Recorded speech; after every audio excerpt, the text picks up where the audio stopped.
In the quiet, picture-perfect suburban neighborhood of Pine Hill, New Jersey, where families wave hello to each other as they walk their dogs and kids play freely on the streets, the Johnsons and the Garners lived what seemed to be ideal lives. Daniel and Linda Garner, married for 12 years, were well-respected members of the community. Daniel was a successful architect, known for his innovative designs and charm, while Linda, a dedicated third-grade teacher, was adored by her students and colleagues alike. Their home on Maple Street was their pride and joy, a beautiful, well-kept house surrounded by a vibrant garden that Linda lovingly tended to. Everything seemed perfect. Mark and Jennifer Johnson, their best friends and neighbors, had lived in Pine Hill for just 5 years, but in that short time, they had become inseparable from the Garners. Mark, a successful financial advisor, was outgoing and charismatic, always the life of the party. His wife, Jennifer, was equally magnetic. Beautiful, with a personality to match, Jennifer was the type of woman who turned heads wherever she went.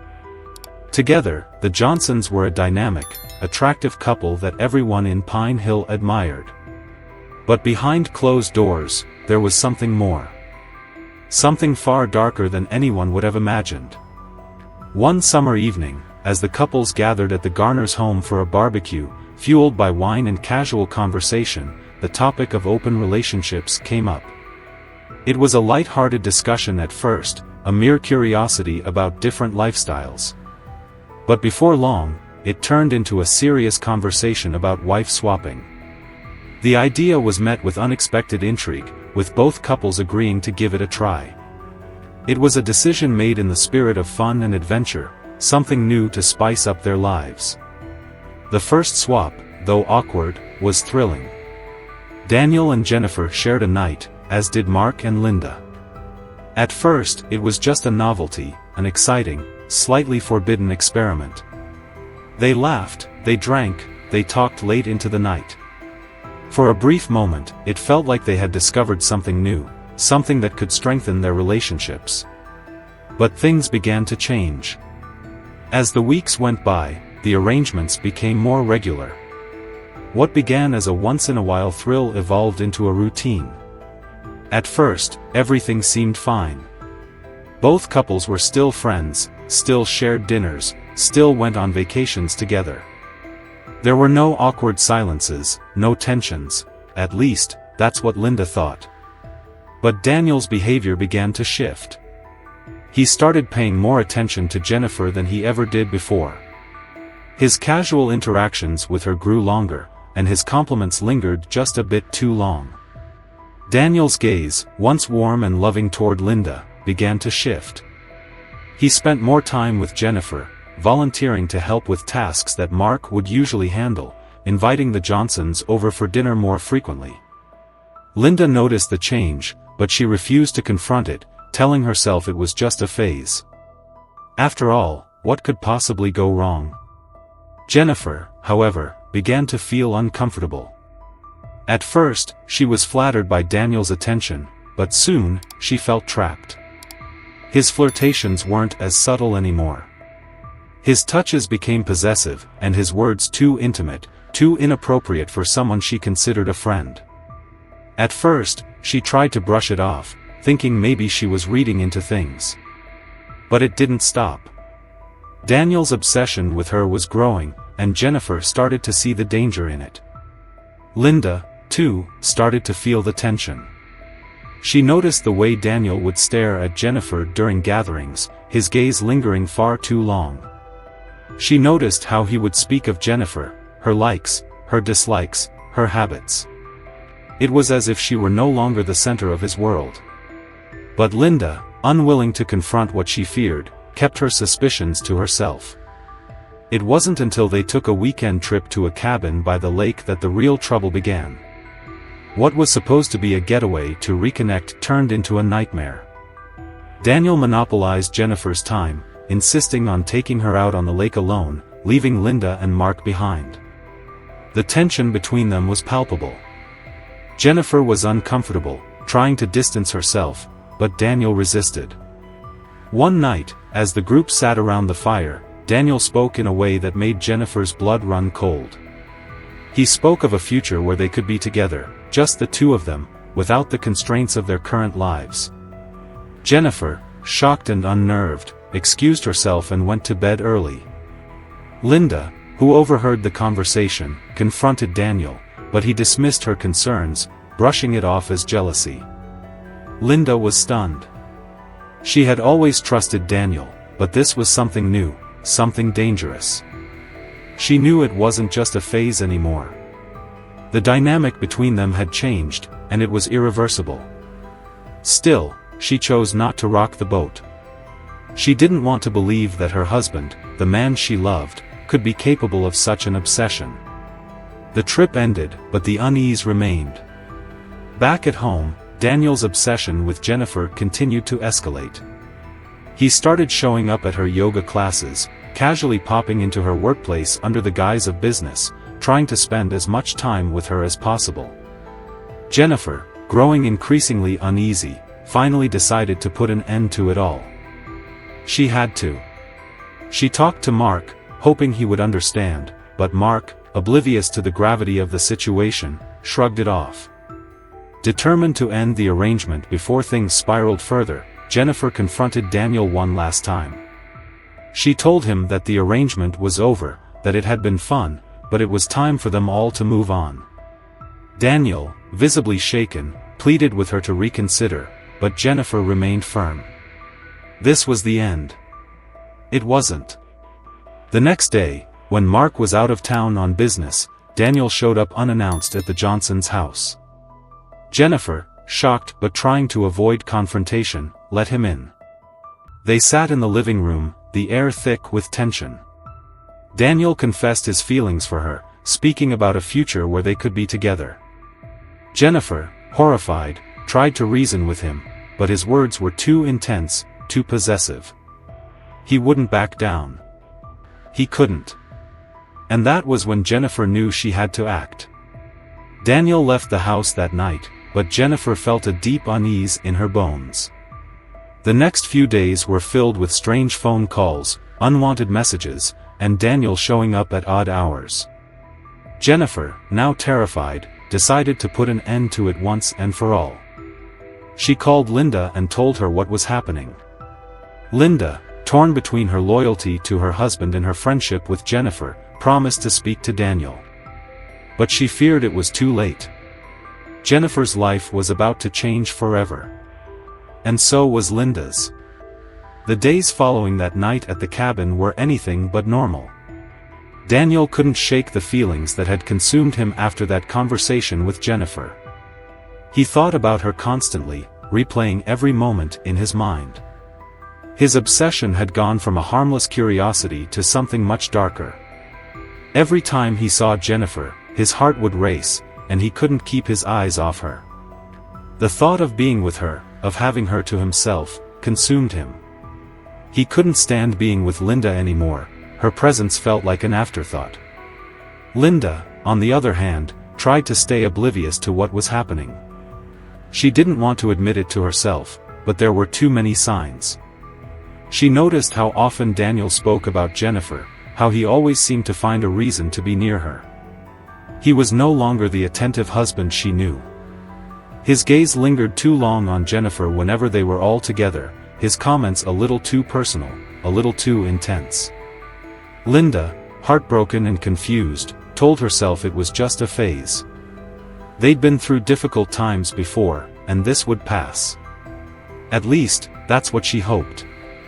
But then came the day when Linda caught him staring at Jennifer again. It was at a barbecue at Mark and Jennifer's house. The sun was setting, and everyone was laughing, talking, enjoying the warmth of a perfect summer evening.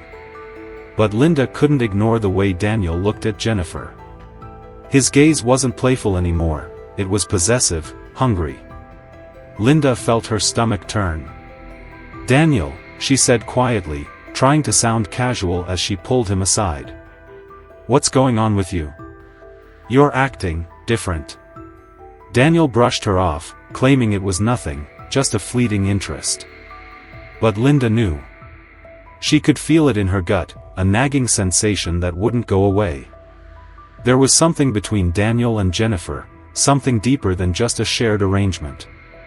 The more Linda tried to dismiss it, the more Daniel's behavior became impossible to ignore. At first, his small acts of kindness toward Jennifer seemed innocent, offering to help with things Mark usually handled, giving her a ride to the store. But it wasn't just that. It was the way Daniel found excuses to be near her, the way his voice softened when he spoke to her. He was always asking questions about her life, her past, as if he were trying to get to know her on a deeper level. And Jennifer, she didn't seem to mind at first. She played along, too polite to tell him to stop. But Linda saw it. It wasn't just friendly conversation anymore. There was something more, something darker brewing between them. One evening, after everyone had left and the house was quiet, Linda found herself sitting alone with Daniel. She had to ask. She had to know. "Daniel," she said, her voice trembling. "What's going on with you and Jennifer? I've noticed things, and I just..." Daniel cut her off, raising his hand to silence her. "It's nothing, Linda. Just a phase. A bit of fun, that's all. Don't make it more than it is." But Linda didn't believe him. She felt it in her bones. She felt the weight of his obsession hanging in the air like a storm cloud. And as much as she wanted to pretend it was nothing, deep down, she knew their relationship was slipping through her fingers. It wasn't long before Jennifer began to feel it too. What had started as a casual arrangement was now a noose around her neck. Daniel's obsession was growing, and she could feel it. His touches were lingering longer than they should be, his words too intense, too intimate for someone who was supposed to be a friend. At first, she tried to laugh it off, thinking maybe it was just his way. But it wasn't just his way, it was something else. Something dangerous. She confided in Mark one evening, telling him how uncomfortable Daniel's attention was starting to make her feel. But Mark just shrugged it off, thinking it was harmless. "Daniel's just more expressive than most," he said. "He's always been like that. Don't worry about it." But Jennifer was worried. The more Daniel followed her, the more she realized how out of control it was becoming. She found herself avoiding him at social gatherings, stepping out of rooms when he entered, trying to keep some distance. But it was impossible. He always found a way to be near her. The breaking point came when they all decided to go away for a weekend trip to a cabin in the mountains. The idea was to reconnect, to unwind, to get away from the stresses of everyday life. But what should have been a peaceful retreat quickly turned into an uncomfortable and tense situation. Daniel, once again, gravitated toward Jennifer. He insisted they go for a hike alone, leaving Linda and Mark behind. Jennifer felt trapped, but she didn't know how to escape. The tension was thick between them. As they walked through the woods, the silence between them grew unbearable. Daniel's presence felt suffocating, and Jennifer tried to ignore it, tried to keep things light. But Daniel wasn't interested in small talk. He was focused on her, his eyes constantly on her, as if he were measuring her every move. It was in the way he spoke to her, the way he looked at her, the way he tried to find every reason to touch her arm or shoulder. Finally, as they reached the edge of the lake, Daniel did something that crossed the line. He turned to her, his face inches from hers, his breath warm against her cheek. "I can't stop thinking about you, Jennifer," he whispered. "I don't want to be with anyone else. I just want you. Forget the arrangement. Forget everything. Let's run away together." Jennifer froze. Her heart pounded in her chest, and she could barely breathe. She had never seen this side of Daniel, this desperate, uncontrollable side. The words seemed to hang in the air, heavy and suffocating. She couldn't respond. She didn't know what to say.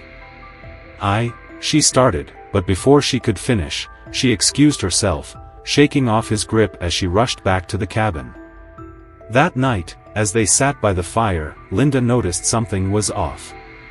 She could see the tension in the air, the way Daniel kept glancing at Jennifer, the way Jennifer wouldn't meet his eyes. Linda didn't know what had happened, but she could feel it, something had changed. As the night went on, Linda confronted Daniel, but he denied anything was wrong. He tried to brush it off, but Linda wasn't convinced. Something had broken, and she knew it wasn't going to be fixed easily. The next day, after returning home, Jennifer made a decision. She couldn't keep living like this. She couldn't keep pretending that everything was okay. She decided to end the arrangement once and for all. But Daniel, consumed by his obsession, wouldn't let her go that easily. That's when things truly began to unravel. Jennifer couldn't sleep that night. The words Daniel had said to her echoed in her mind, over and over, like an alarm bell ringing in her ears. I just want you. Forget everything. Let's run away together. It was all too much. The pressure. The obsession. She had felt it building for weeks, but hearing him say it out loud, his desire to have her, no matter the cost, pushed her over the edge. She had to get away. She had to break free from this nightmare. The next morning, Jennifer decided that it was time to put an end to this madness. She couldn't keep living like this. She couldn't keep pretending that everything was normal when Daniel was slowly becoming more and more obsessed with her. She'd already tried to push him away, but now she knew she had to be firm, decisive, and strong. There was no other way out. When she called Linda that afternoon, she didn't know what to expect. What would Linda say? Would she defend Daniel, or would she understand? Would she even believe her? I need to talk to you, Jennifer said, her voice tight, the weight of the conversation pressing down on her chest. I can't do this anymore. It's gotten out of control. Daniel, he's obsessed with me. He's not taking no for an answer, and it's going too far. The silence on the other end of the line was deafening. Jennifer's heart raced. She had no idea what Linda was thinking, what she was feeling. And then, Linda spoke. I've seen it too, Linda said, her voice cracking. I knew something was wrong, but I didn't want to believe it. I thought it was just a phase, just a little mistake. But I've seen the way he looks at you, Jennifer. I've seen it, too. There it was. The admission that Linda had noticed the same things that Jennifer had. Linda wasn't blind to it. But it was too late. The damage had already been done. I'm ending this, Linda. I'm done. This whole thing, it's tearing everything apart. I just want it to stop. And that was when Jennifer made her decision.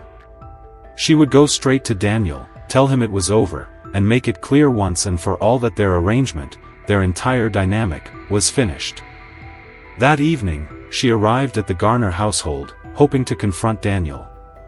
She tried to steady her breath as she stood on the porch, her heart pounding in her chest. She had no idea what to expect. Would Daniel accept it, or would he fight back? Could he even understand? She rang the doorbell, and after a long moment, Daniel opened the door. His face, once warm and inviting, was now tense.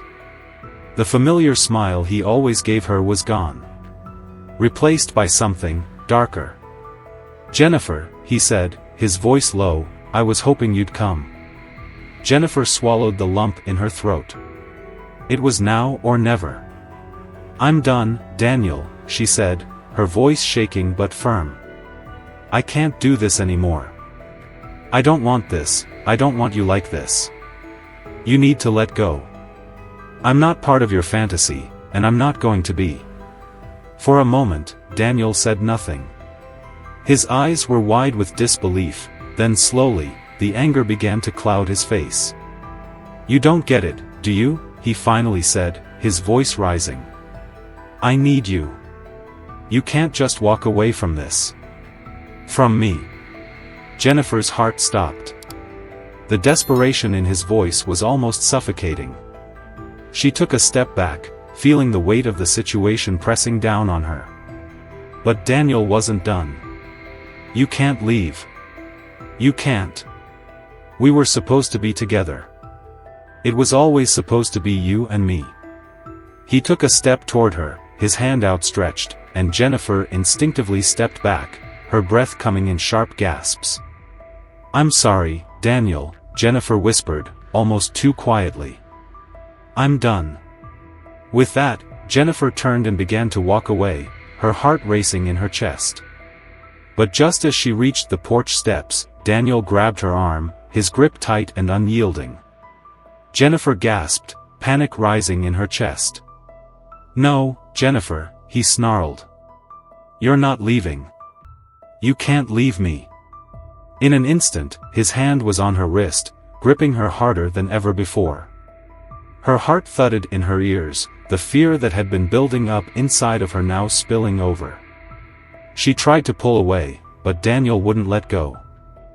His face twisted with something she had never seen before, rage, jealousy, and something else.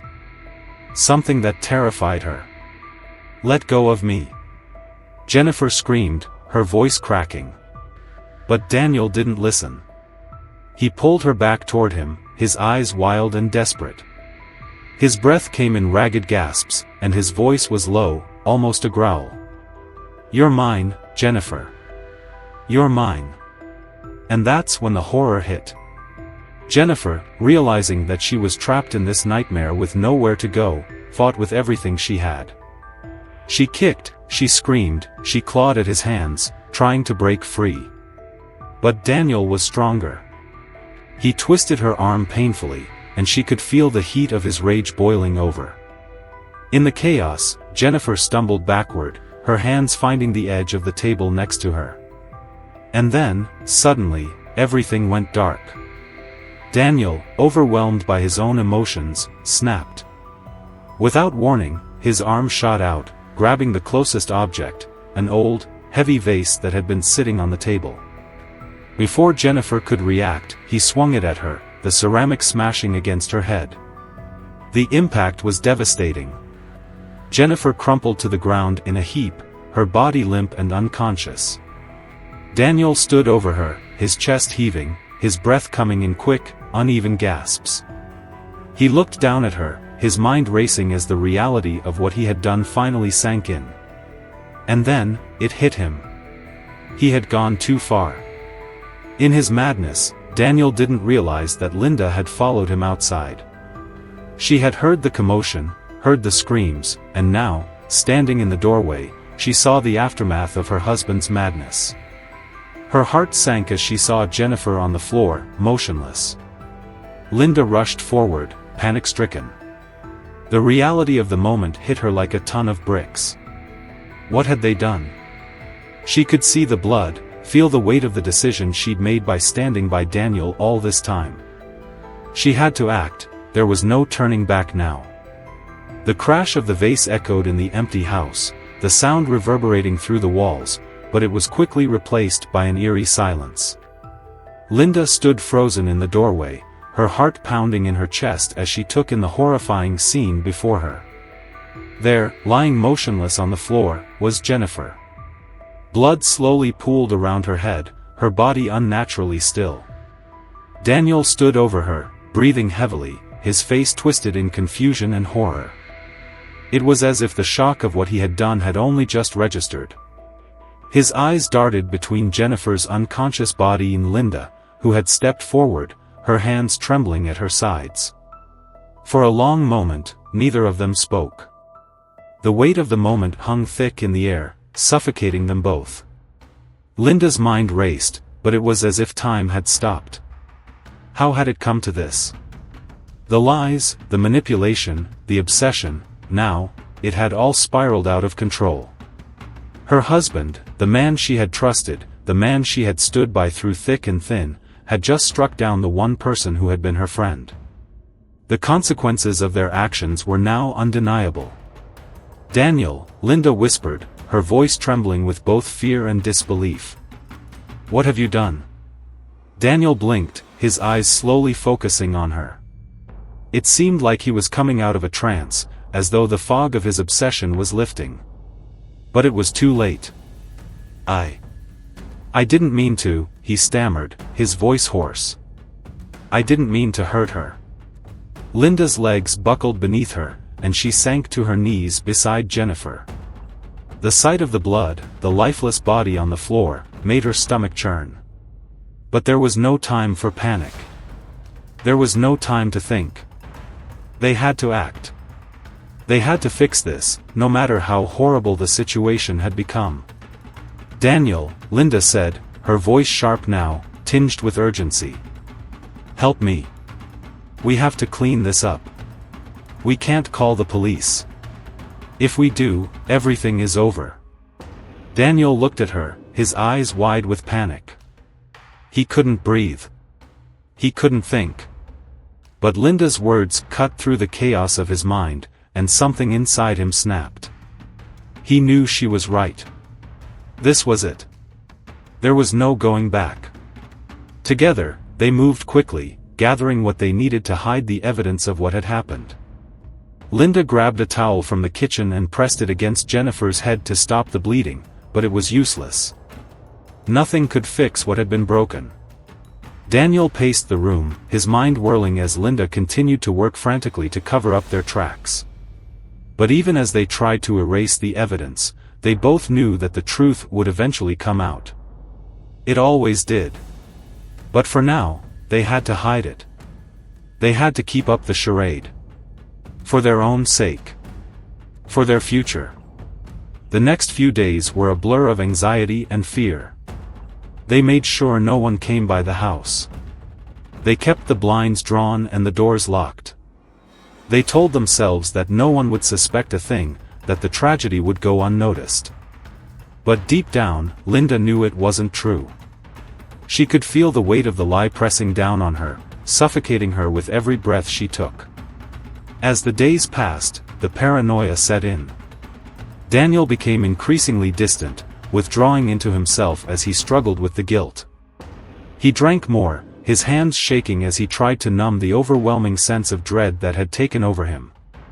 But no amount of alcohol could make him forget what he had done. Linda, too, was unraveling. The fear of being caught gnawed at her constantly.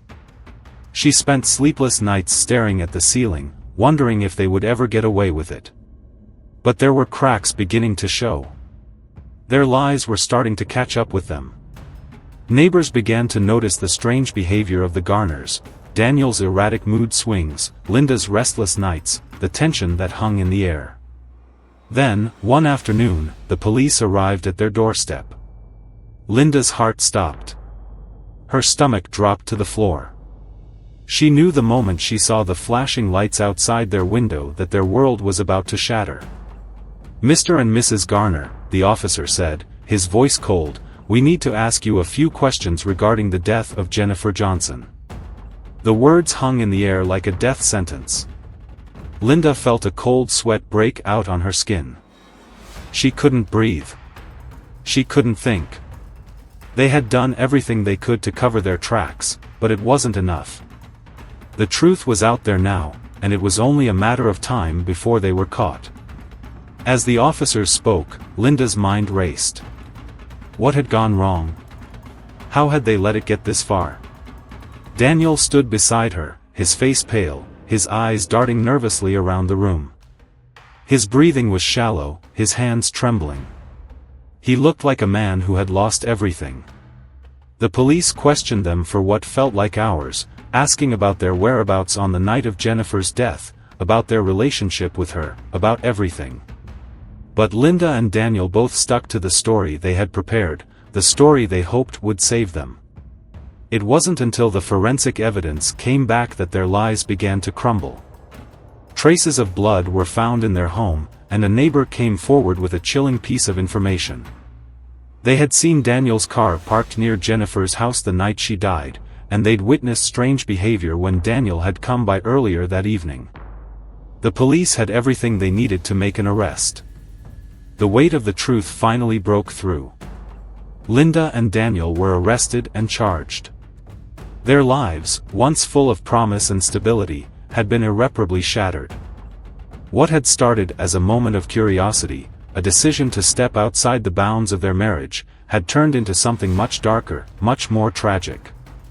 As Linda sat in the holding cell, waiting for her fate, she thought about everything she had lost: her family, her home, her future. The overwhelming guilt washed over her like a tidal wave, threatening to drown her. As Linda sat in silence, she finally broke. She confessed everything to the detectives. She told them about the arrangement, about Daniel's obsession with Jennifer, about the murder and the cover-up. She told them everything. But in the end, it didn't bring back Jennifer. It didn't undo the damage they had done. The courtroom was packed with curious onlookers, reporters, and those who had followed the tragic story of Jennifer Johnson's death from the very beginning. The air was thick with anticipation as the Garners, once the picture-perfect couple, now stood at the center of a public nightmare. The life they had carefully built, the image they had portrayed to the world, was now nothing more than a shattered facade. In just a few weeks, everything had crumbled, and now, they had to face the consequences of their actions. Linda sat at the defense table, her hands folded in her lap. Her once pristine appearance now seemed worn and haggard. The woman who had once been so confident, so in control, was now a shell of herself. Her eyes, red from sleepless nights, seemed to stare off into nothingness. There was no way to escape the crushing guilt that weighed on her chest. She had done the unforgivable. She had stood by Daniel, supported him in his delusions, helped him cover up a murder, and for what? What had it all been for? Daniel, sitting beside her, looked equally as lost. He was no longer the charming, charismatic architect he had once been. The man who had commanded rooms with his presence was now a broken figure, staring blankly ahead. His face, once so full of life, was now pale and drawn, his eyes hollow. He had never imagined that things would come to this. He had thought that he could control the situation, that he could find a way out. But now, as he sat there in the cold, unforgiving light of the courtroom, the reality hit him hard. His obsession with Jennifer, his need to possess her, had led him to murder, and there was no going back. The prosecutor stood up to make their case. The details were painfully clear: the evidence, the forensic analysis, the confession from Linda. It was all laid bare for the world to see.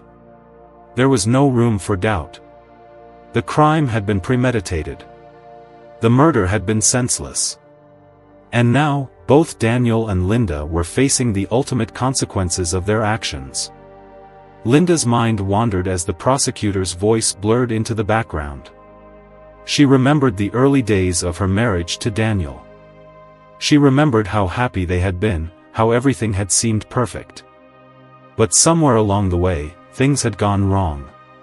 It had started with the small things, the little lies, the moments of distance, the changes in Daniel's behavior.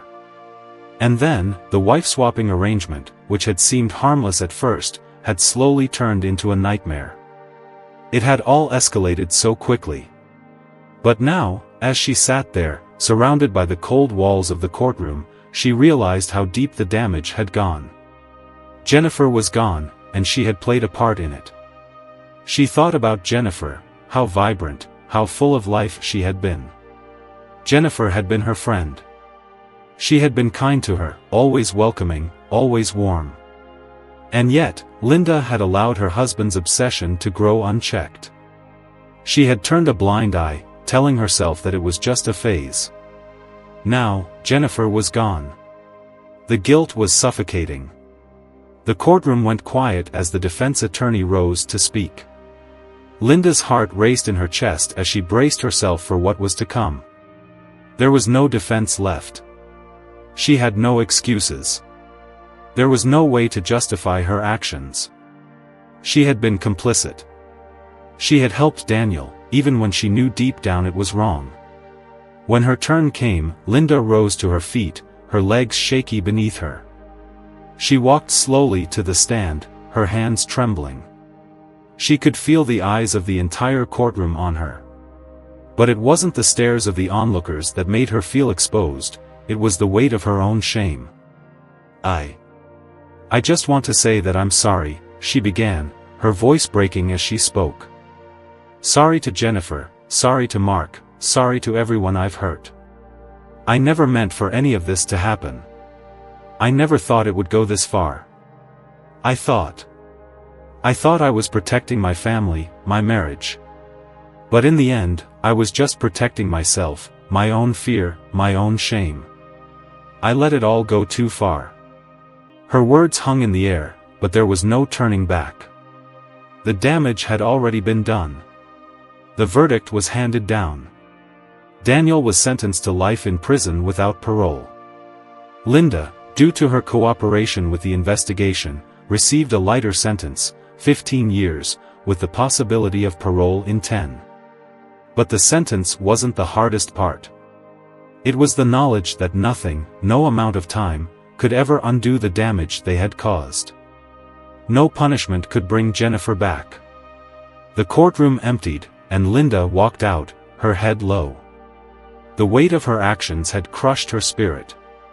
She had tried to protect her marriage, tried to protect Daniel, but in the end, she had lost everything. Her life, her family, her sense of self, it was all gone. Outside, the bright daylight felt blinding.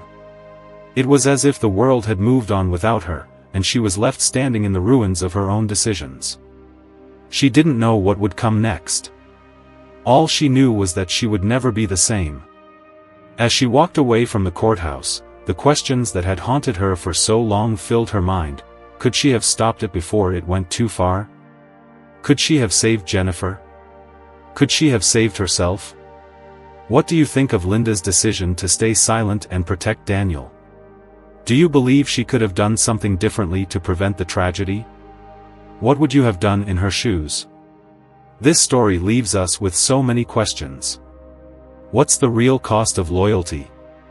How far is too far when protecting someone you love? Was Daniel's obsession ever really love, or was it something much darker? We'd love to hear your thoughts. Please leave a comment below and share your opinion. What would you have done if you were in Linda's position? How does this story make you feel? Let's talk about it.